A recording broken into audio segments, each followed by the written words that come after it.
再生水它依照目前的再生水发展条例来讲，它会有一个一定的水质标准的要求。那以我们今天看的永康厂来讲，主要是我们提供就是工业来使用。那工业来使用，以目前像我们这个厂，它就有要求到21项的水质。当时伊要做，阮所在讲落经费遐大。要做起来再生水是，头讲台湾第一做的，我也是足相信。但是问题是讲周边设备，要阮到下手好势。永康再生水未来可以提供1.5万吨的再生水之外，我们在106年的7月份也获行政院核定我们的安平再生水的推动计划。那这个安平再生水推动计划呢，有3.75万吨。那目前由我们水利局，那现在在那个规划跟那个发包施工中。那现在我们预计在明年111年先期，在10月份可以完成初期的1万吨的供水，到113年可以完成全期3.75万吨的一个供水量。那再加上我们的仁德水质中心，也未来会供清美公司这边大概有1万吨的一个再生水，所以从永康、安平再到仁德这3座污水厂大概可以提供到6.3万吨的一个再生水。掌握市政3分钟，台南进步向前冲。欢迎收看市政3分钟。台湾由于地理环境特殊，河川又短又急，储水不易，经常要面临水情严峻的难题。为了有效利用水资源，台南市政府与中央携手兴建永康、安平、仁德再生水厂，推动污水再生利用，可稳定供水到南科，降低产业与民生用水的竞争，来因应岛内的缺水危机。近期已经完工的永康再生水厂是全台首座可稳定供应高科技产业再生水源的公共民生污水处理厂，同时也是一座兼具环保、景观、生态、休憩及教育功能的水资源环境教育园区。接下来我们来听听韦哲市长怎么说吧。我想，永康再生水厂一方面来看这个进度，一方面也希望能够在这个现在的严重枯水期，能够提供至少是初级的再生水，能够提供给一般非饮用的民生使用。好，那这点我们是希望说能够有一个比较好的一个再生水厂。那估计现在在试运转期间，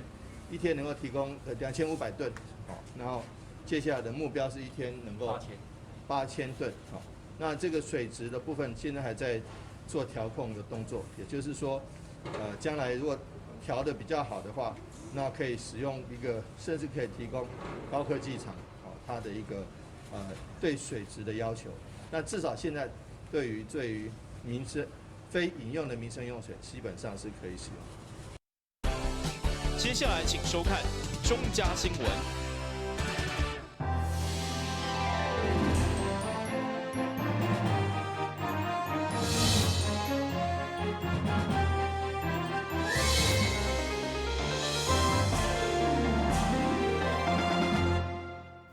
大家好，我是陈碧纯，欢迎收看5月19号礼拜3的中嘉台南地方新闻。中央疫情指挥中心伫下晡2点宣布，全国进入3级防疫警戒。台南市政府需要马上召开应用 COVID-19 的记者会。伫会中公布台南市认为确诊者去过的所在，同时也说明市府的应用措施。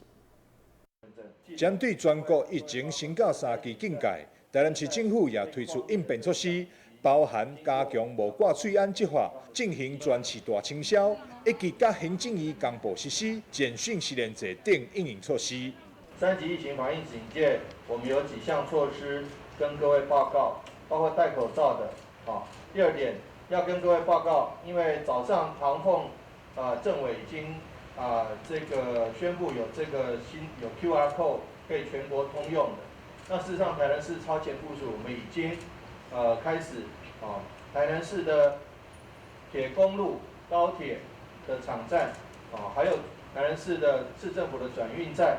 还有我们市政府将来明天开始的这个出入，都使用全国一致的 QR code。另外，民间包括超商、包括卖场，他们要使用的 QR code， 如果他们愿意，也可以跟这个中央申请，得到一个 QR code 之后就可以使用了这样全国一致，很快也不用等是非常方便，而且个资不会外流到民间机关去，那中央也不会这个保留你的个资它只保留28天一个疫期。在这次的确诊名单当中，台南市也有2位市民确诊，市府除了公布足迹，也伫日前完成清消工作。按2428的个案情形他于5月2号早上6点搭乘核心客运从新营至三重前往万华区，那在晚上11点15回到新营，在5月5号上午到盐水菜市场，在5月7号早上6点又去万华区，晚上当天往返那在5月12号上午去盐水菜市场，在5月17号的上午开车到盐水区的牛墟，然后另外是开车至盐水的菜市场，然后他陪按2355至医院就医。这也因为匡列而被验出来是阳性确诊个案。那盐水的菜市场、核心客运盐水的牛墟都在昨天5月18跟7消毒完毕目前针对交通场站呢，我们已经消毒了253个场次。那针对人潮聚集的地方呢，也消毒了357场次。那同样的，针对确诊的足迹的部分呢，已经有执行了33场次，包括刚刚局长提到的核心客运，还有医院的部分，还有盐水的牛墟跟周遭的社区，还有那个盐水的大菜市场周边呢，这个部分呢，我们在确诊的足迹的部分呢，都有做一个彻底的一个消毒动作。有关按2355、2428。总共控列60位接触者，居家隔离21人，自我健康检测40人。上述者的对象采检结果，只有按2428是阳性，其他60位拢是阴性。另外，客运公车接触者列为自主健康管理有42人，台南市有3位，其他公车39位，已经通知其他县市继续追踪。台南新闻张硕伟采访报道。在台南市政府的防疫记者会，除了公布停电停课的消息以外，嘛报告一件地下签缴业者利用确诊的人数作为搅拌案件。针对这款法国难在恶劣行为，市长黄伟哲除了谴责这种违法的行为，也指示警察局严格纠办。每日上午9点准时举行的台南防疫记者会，19日这场同款由市长黄伟哲主持，与会市府一级首长有副市长赵清惠、卫生局长徐以玲、文化局长叶铁山、教育局长郑成辉、环保局长谢世杰以及警察局长方阳宁等主管陪同，宣布今日各局处的防疫政策。另外，最近在台南有查到一件利用确诊人数签到的不法案件，市长黄伟哲对此严厉谴责。在赌博网站把这个染疫的确诊数，这个当作这个签赌的标的。那经过市警局的积极侦办，那已经目前在侦查中，我们是不会公开的，但是已经有这个找到这个有签赌的人，所以我们也要呼吁市民朋友们，还有国人希望不要到这些赌博网站去签赌，签赌本身已经不是合法的，再去把这个确诊数，或是甚至于把其他的跟防疫相关的数字拿来当签赌的标的，不但违法，而且不道德。对于国人同胞在齐心抗疫的时候，这个染疫的数字，或是跟防疫相关的数字，来当作签赌的标的，我觉得其实违法之外，更是国人所不耻。赌客进到这个网站来签赌，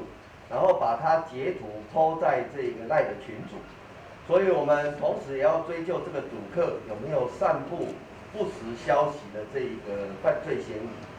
我想刚刚市长讲得很清楚了这个犯罪已经不足取了如果再利用这一个疫情来扩大渲染是非常不道德的。我们除了强力谴责之外，我们也会严格的来就办。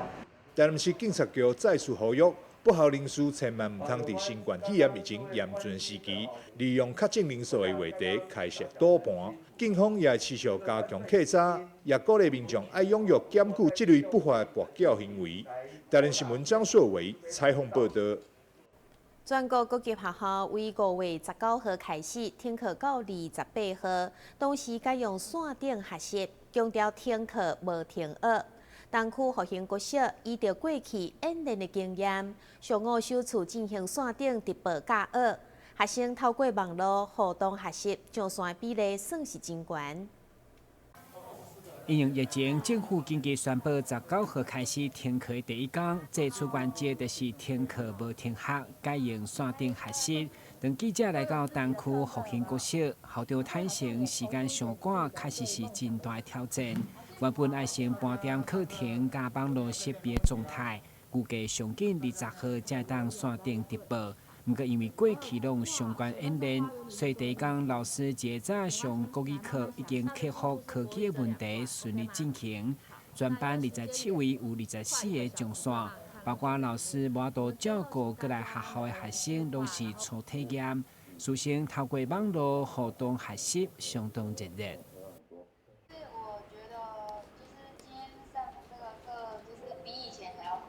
比以前还要快，原因是什么？是老师赶进度吗？还是？比较简单。比较简单啊，好，是近距离吗？让你比较随时发问吗？嗯哼，好，谢谢你的分享。就是线上学习可能就是会有一些困扰，但是其实如果父母都在家里的话，就是可能会造成一些困扰，但是如果用线上学习可能会就是让我们的学习变得更安全，不会有群聚感染的问题。就是这样子，就是可能会对我们的安全造成影响，但是可能也会造成我们的不方便。我觉得他们的表现应该是平常的资讯能力真的是有培养起来，因为我觉得我们学校的资讯老师平常就有在训练他们怎么登录、怎么使用这些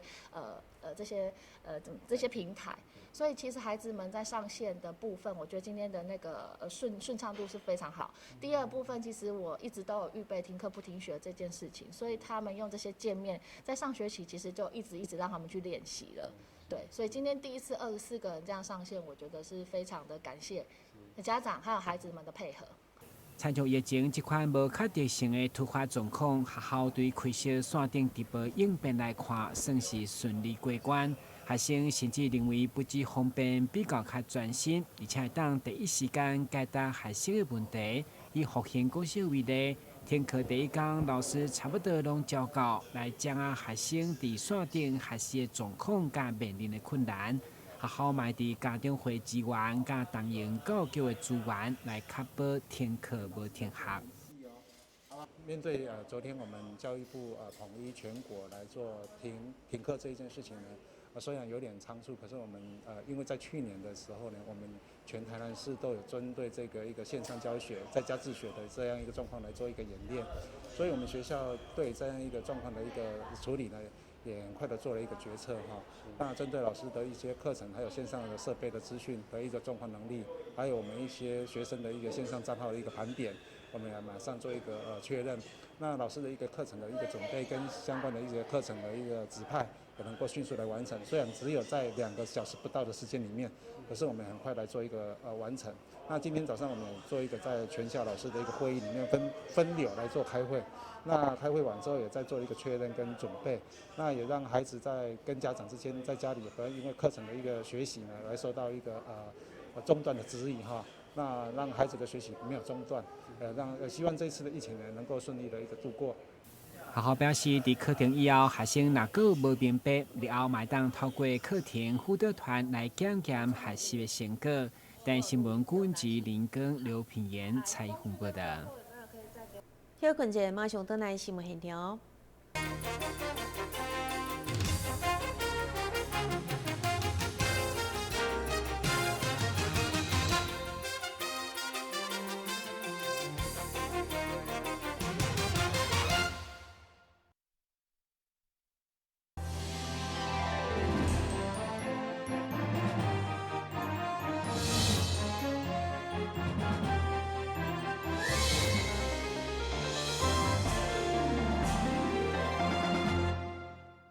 讲到防疫旅馆，真侪人的印象就是尽量莫去，惊有危险。其实防疫旅馆是由政府严格管控，其中南科的赞美酒店就是台南第一间，嘛是示范的防疫旅馆，带大家做伙来了解。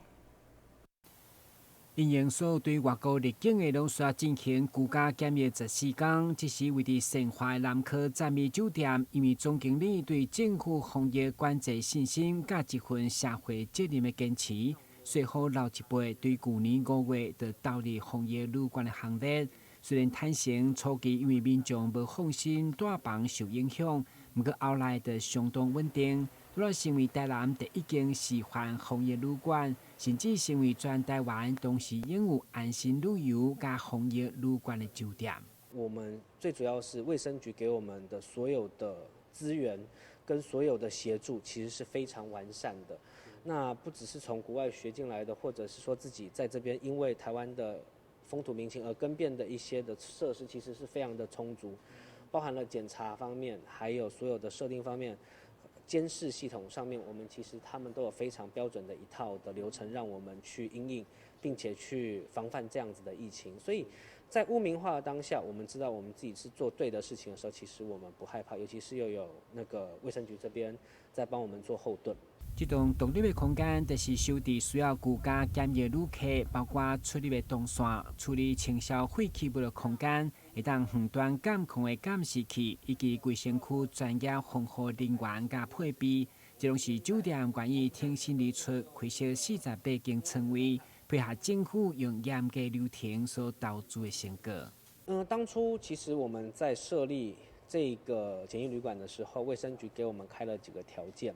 第一个就是单一出入口，然后通道是分流的通道。第三个是我们所有的冷气的部分都要采那个分离式的空调，那让第一个未来的病毒会不会变成是空气传染的情况之下，我们也有所的避免。所以今天为了做检疫旅馆，我特别在我的另外的一个通道的底部，我打了一个洞，作为我检疫旅馆的一个出入口。那再来是我今天通道的部分，我设立了另外的一个用走路的一个通道，不是坐电梯的通道，让客人可以到达各个的楼层。那再来是我在趁这一次的时候，我也换了我所有的监视系统，让卫生局随时可以连线，看到说我们今天客人是否有偷偷跑出房门，或者是有移动去其他地方的一个。就是现在的那种连线式的一个监视系统，我也在这一次的检疫旅馆的部分，我也全部更新，让卫生局这边的监视更容易，让我们这边在操作客人的安全性也会更佳。虽然有酒店愿意大力支持，不过随着疫情愈来愈紧张，观光旅局为了超前部署，提升防疫旅馆的资源，局长嘛邀集43间业者亲自举办招募说明，让业者对着防疫旅馆有正确的认识。目前有意愿的业者至少会加出200间房间。那其实大家也知道，防疫旅馆也属于我们防疫的一线一员哦，所以我们在这个提供的一个相关的一个配套的作为上面呢，台南市政府其实我们也会协助哦，只要你加入防疫旅馆，我们会优先来排入这个打疫苗的这样的一个行列。那我们也把相关的一些指导的 SOP 哦，你怎么样去面对这个旅客哦。防疫的旅客，他进来之后的一个 SOP 的一个动作，还有后续的，不管他的事业废弃物的清消，或者是甚至坦白讲，我们做了快9000例大概只有2例在防疫旅馆里面确诊那这2例呢，其实他饭店都不需要跟他接触，会由卫生单位我们卫生局，然后直接就会派救护车进来，或者是我们的防疫计程车进来，看他的程度的轻重然后直接就送到医院去那后续的这个。房间的部分怎么处理呢？我们就是关上门让它静置，静置至少1天以上，然后再由我们专业的这个所谓的清洁公司，也是由我们管旅局来协助费用也是由台南市政府来支付来做一个整体的一个清消局长强调，防疫旅馆因为会当掌握旅客性质，其实现况比一般的旅馆也安心。在这个疫情严峻的时刻，愿意大家一条心做政府的后盾，做伙对抗疫情。台新闻顾问及林根刘品言采访报道。因应疫情，财政部宣布，今年报税减长时间到6月30号。而且全国各地区的国税局为今仔日到5月28号全面停止报税柜台服务，再次呼吁民众利用手机或者是网络报税。因应疫情警戒，全国各地区的国税局伫5月28之前全面停止所得税报税柜台服务。南区国税局就表示，因为侪民众的生活权会跨县市前往总局、分局也是服务处来办理相关报税业务。为了防疫优先，一律停止柜台服务，包括查调所得、协助网络报税等等，最终再次提醒民众唔通白走一逝。这个部分呢，我们当然随着疫情指挥中心，如果它再提升到3级，其实我们已经有开会讨论怎么样去做我们这个现场人潮的一个安全控管的措施，包括我们同仁呢，每个申报的这个责任区，我们都会有酒精的消毒，哈，就是随着号码，我们只要换下一个号码，我们同仁一定会做这个不管是荧幕啊，或者是我们的接触的文件，我们都做消毒之外，我们也在帮同仁采购一些口罩，还有一些这个手套，让同仁可以维持安全的这个作业情况。那再提醒我们观众朋友，就是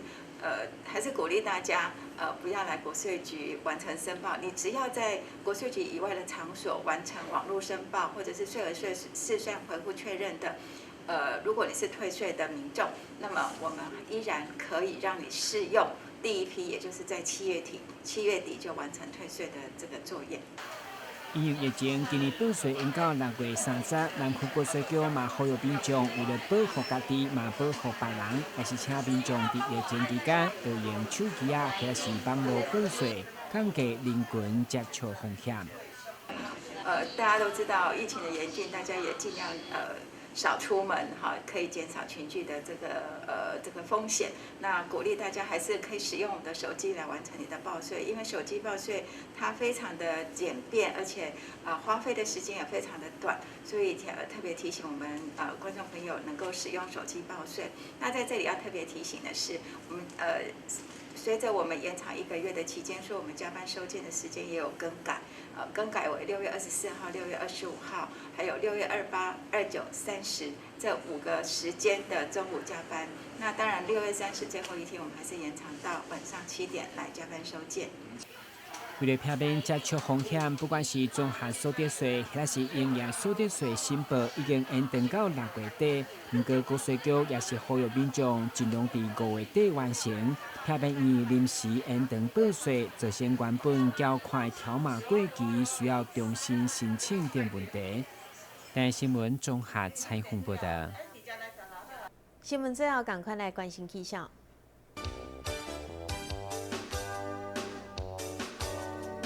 明仔载是好天，有时侪云的天气，温度28度到32度，落雨几率有2成。海面平均风力4级到5级，上大阵风是7级。